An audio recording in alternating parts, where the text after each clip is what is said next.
دادگاه بلندیان قریب بریار دادگاه جزای گران یا قونیا یا دربار ایرشا 12 گلانا سال 2021 یا لهمبر مالباتا دده اغلو هلوشاند. دربار دوزده پروسه که نو یا دارزاندن لحشتمین دادگاه جزای گران یا قونیای به یکم رونشتن دست پیکر. İstinaf dairesi bozma kararında sonuç olarak, özet olarak دادگاه استیناف دبیجه پروسه دارزاندن یا نزیکی سال کونی و لهشتمین دادگاه جزاین گران هاتیه کرن لگوری دلیل حقوقی هاتیه کرن و همو بریارین هشتمین دادگاه جزاین گران هلوشاند افجیتی واته کودی دارزاندن جنو و بکرن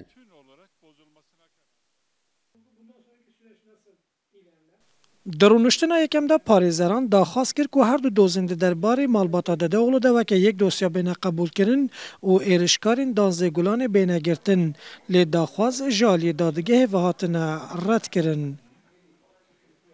او همو دلیل دست مدا هنه مخواست همجی دادگه چاره ده همجی دادگه هشته ده مگوت gerek her دو دادگه her دو دعوا bir یک devam کرن.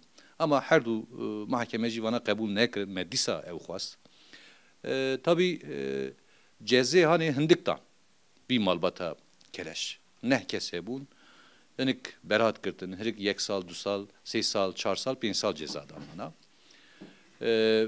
Me itiraz kır. Me go ser bir suci hakimiyete bana hammiye heye.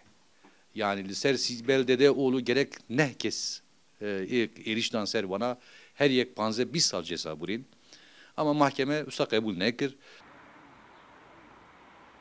د ایرشا 12 گلانا سال 2021 ده 7 اندامین مالباتا داده اولو لباجار کونیای بگیرانی بریندار ببون. دوزاد درباره وی ایرشه ده بو 19 مهایلون هات باشه خستن. شوکت ارکی رودا کونیا